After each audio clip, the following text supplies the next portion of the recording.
श्री राधे राधे। भक्तों, जो प्रभु के विशेष प्रेमी होते हैं उनको प्रभु की और उनके भक्तों की कथाओं से बहुत प्रेम होता है। आप यूं भी कह सकते हैं कि जिनकी भक्ति उच्च कोटि की उनका ये लक्षण ही है,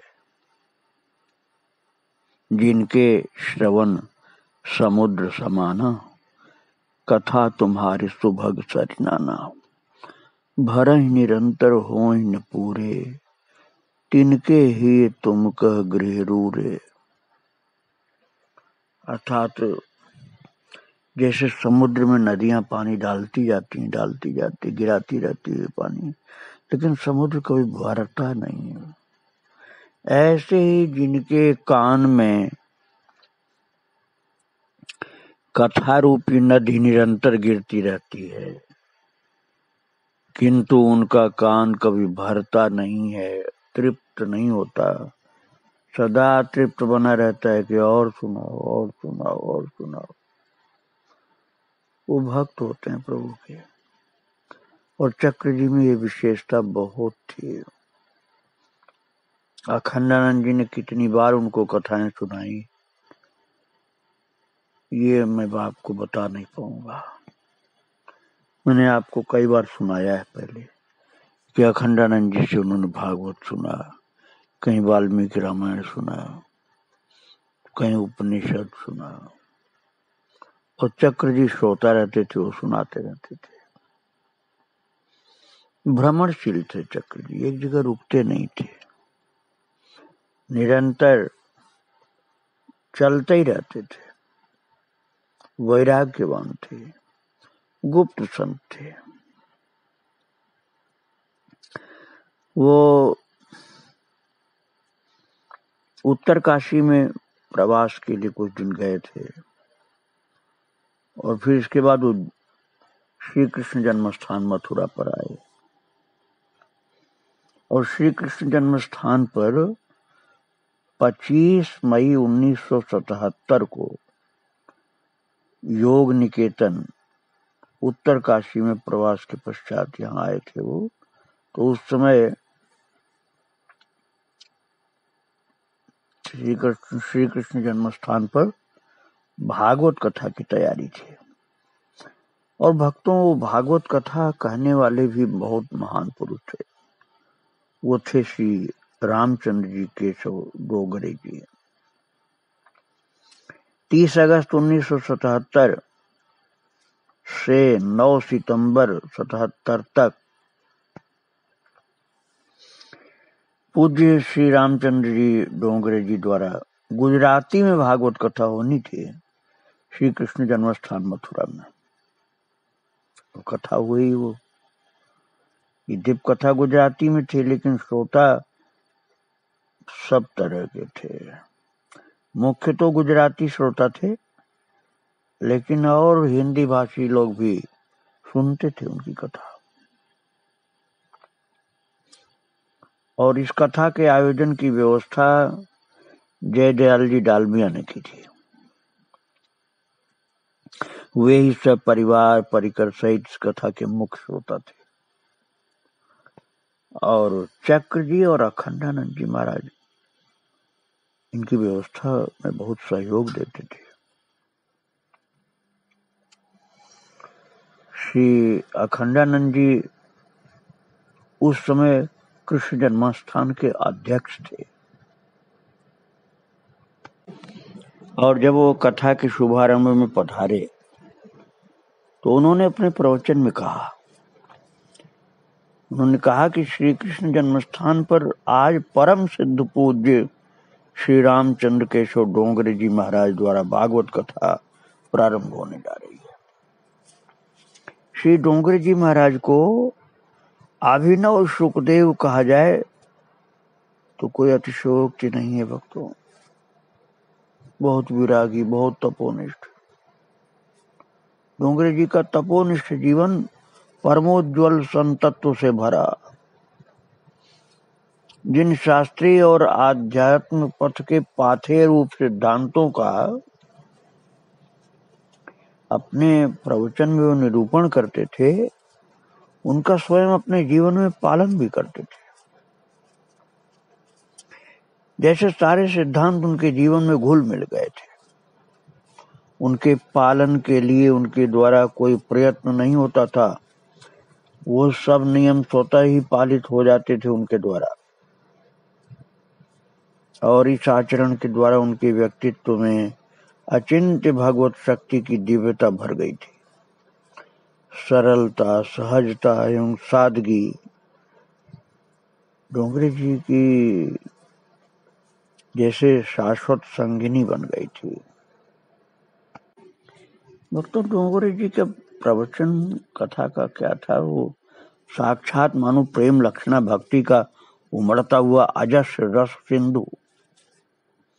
कथा में इनकी अंतर्मुखता बनी रहती थी डोंगरे जी की, जिसमें एक अनोखा भावोद्वेलन लिए भगवान लीलाएं प्रकाशित होती रहती, और उनका समग्र जीवन आचरणीय और साधकों के लिए अनुकरणीय था। इधर शील, संकोच और विनय और विनम्रता की मूर्ति डोंगरे जी महाराज मानो भूमि में गड़े जा रहे हों प्रशंसा हो अपनी सुन सुन के। अखंडानंद जी महाराज उनकी प्रशंसा कर रहे थे और डोंगरे जी संकोच में दबे जा रहे थे। वे अत्यंत विनय के साथ भूमि पर मस्तक रख करके प्रणाम करके हाथ जोड़ करके बोले। डोंगरे जी ने कहा, आप तो सब तरह से हमारे वंदनीय प्रणम्य हैं, हमें तो आपके आशीर्वाद और कृपा वात्सल्य की आवश्यकता है। वे बारंबार महाराज अखंडानंद जी की चरण वंदना किए जा रहे थे और अखंडानंद जी उनकी प्रशंसा कर रहे थे। मानो असहनीय प्रशंसा के भार से झुक करके डोंगरे जी बिल्कुल चरणों में गिरे जा रहे थे कि बस और नहीं, अब बहुत हो गया, अब मेरी और प्रशंसा मत करिए आप। और अखंडानंद जी महाराज उनके मनोभावों का आदर करते हुए, उन्हें अधिक संकोच में न डालते हुए, उनका कर कमल थाम करके उन्हें व्यासपीठ की ओर लेकर के चले। पूज्य डोंगरे जी महाराज को व्यासासन पर विराजमान करके माल्यार्पण किया। इन दोनों संतों के परस्पर श्रद्धा, विनय, संकोच के अद्भुत भाव भरे व्यवहार ने सबको रस विभोर कर दिया था। एक तरफ तो अखंडानंद जी महाराज स्वयं महान ज्ञानी भक्त, और दूसरी तरफ रस के संपूर्ण स्वरूप ही जैसे लग रहे थे डोंगरे जी, और दोनों ये मूर्तिमान रस सिंधु में डुबकी लगा रहे थे। चक्र जी पूरे समय कथा में मंच पर ही विराजमान रहते थे। चक्र जी को लगता था कि मेरी जिम्मेदारी है कि यहाँ की व्यवस्था में संभालूं।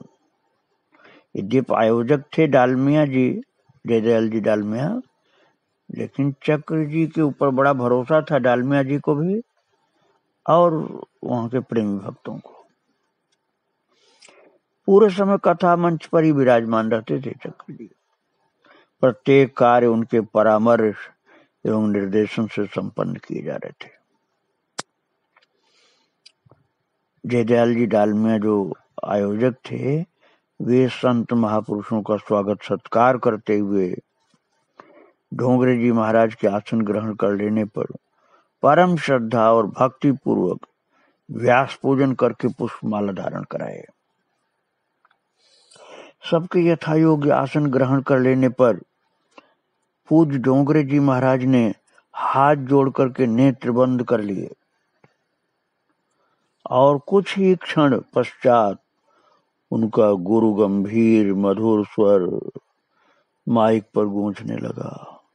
करारविंदेन पदारविंदम मुखारविंदेन विनिवेशयन्तम् वटस्य पत्रस्य पुटे शयानम बालम मुकुंदम मनसा स्मरामि। महाराज ऐसे गंभीर स्वर में गूंजती आवाज उनकी ऐसी प्रकट होती थी। मैंने तो उनकी 2 बार कथा थोड़ी थोड़ी सुनी थी। एक बार ऋषिकेश में गीता भवन के पास और एक बार कन्नौज में। बड़ा शांत स्वभाव, नयन नीचे की ओर झुके रहते थे, अपने बाल कृष्ण का दर्शन करते थे और कथा बड़ी शांति से बोलते रहते थे। स्वर बड़ा पतली आवाज वाली स्वर था उनका। दूर से लगता था जैसे कोई महिला बोल रही है। पहली बार जब मैंने सुना उनका ऋषिकेश में, तो दूर से मुझे यही लगा कि कोई महिला बोल रही। फिर जब पास में गया तो देखा कि डोंगरे जी बोल रहे थे और भाव भरे रहते थे बिल्कुल। छवि का वर्णन जब करते थे तो उसी में डूबे रहते थे बिल्कुल। उनका अनुभवपूर्ण उद्घोष था, ठाकुर बाल कृष्ण लाल हमसे बहुत प्रेम करते हैं। उनकी आंखों में तो देखो, उनसे आंखें मिलाओ, मन ही मन उनसे बात करो और देखो उनका प्रेम आप में संक्रमित हो जाएगा। लोकोत्तर लीला राज्य की बातें अगम्य ही होती हैं, पर संतों ने करुणा करके उसे भी सुलभ बना दिया। डोगरे जी कहते थे कि चेहरा मन का दर्पण होता है, और ये जो डोगरे जी का एक कथन था, उनके ऊपर अक्षरशः चरितार्थ होता था। उनके द्वारा वर्णित लीला रस का प्रत्येक भाव ऐसा रहता मानो मूर्तिमान कर दिया हो। कथा में उनका अनुभव बोलता था। भले ही ये कथा गुजराती में कर रहे थे कृष्ण जन्म स्थान में, फिर भी भारत के सभी प्रांतों से श्रोता आए हुए थे। इतना लोगों के मन में डोंगरे जी के प्रति श्रद्धा भाव था। अपार समूह जनता का था, फिर भी शांतिपूर्ण स्तब्धता प्रशंसनीय थी। गुजराती भाषा के बीच बीच में मराठी और हिंदी शब्दों का प्रयोग श्रोताओं के मन को गुदगुदा देता था। कथा के बीच में संत चरित भी वर्णन कर देते थे, जिससे कथा का रस द्विगुणित हो जाता था। और कहीं कहीं तो डोंगरे जी ऐसे सूत्र बोलते थे जीवन के लिए, जो जीवन को भक्ति पथ पर आरूढ़ कर दे। उनकी प्रत्येक बात शास्त्र सम्मत और अनुभवगम्य होती थी। ठीक जन्माष्टमी के दिन कृष्ण जन्म की कथा हुई थी कृष्ण जन्म स्थान पर, और उस दिन तो देश विदेश से आए हुए लोगों का अपार जन समूह आनंद सागर में डूब रहा था, उतरा रहा था। और स्वामी श्री राम स्वरूप जी की मंडली द्वारा प्रतिदिन की कथा के अनुरूप रात को लीला प्रदर्शित की जाती थी। उन दिनों का आह्लाद अवर्णनीय था।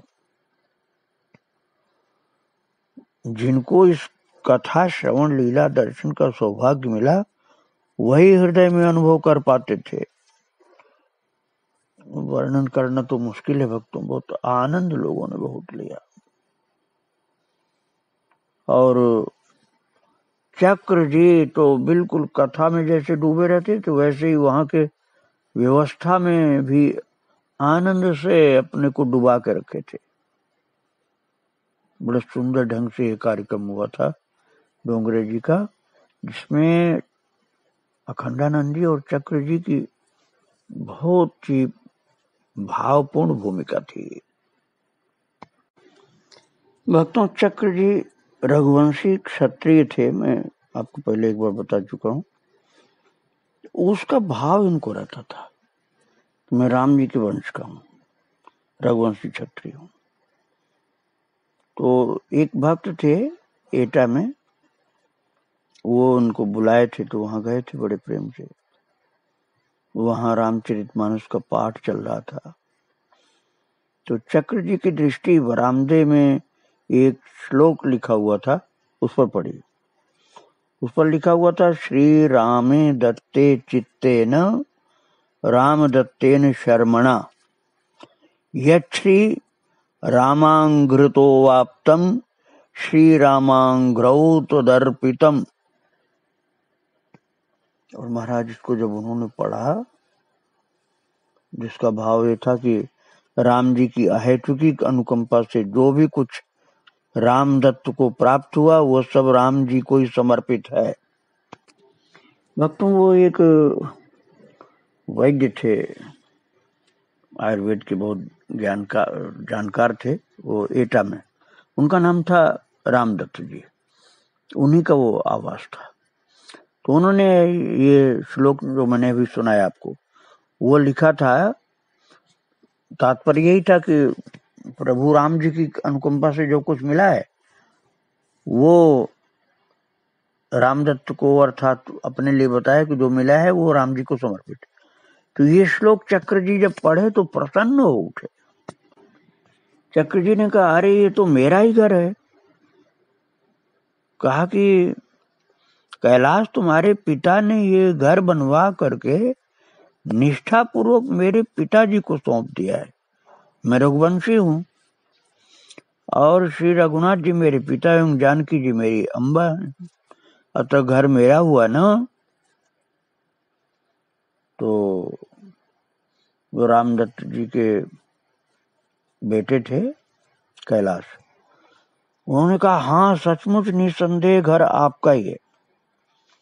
आप तो यहाँ रहते ही नहीं, घर आपका है, आप इसको संभालिए ना अपने घर को।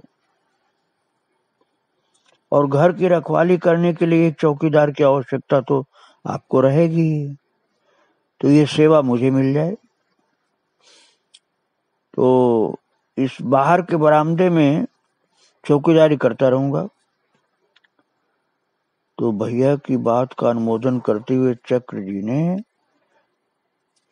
भक्त ने बताया कि मेघ गंभीर तेजस्वी वाणी में कहा, अब ठीक है, घर मेरा और तुम इस घर के चौकीदार हो, इतना समझ लेना पर्याप्त है।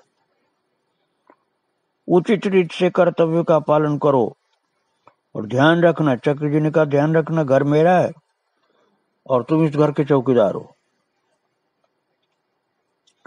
महाराज, कब कौन सा शब्द किसी के हृदय पटल पर दीक्षा मंत्र की भांति बैठ जाए, कहा नहीं जा सकता।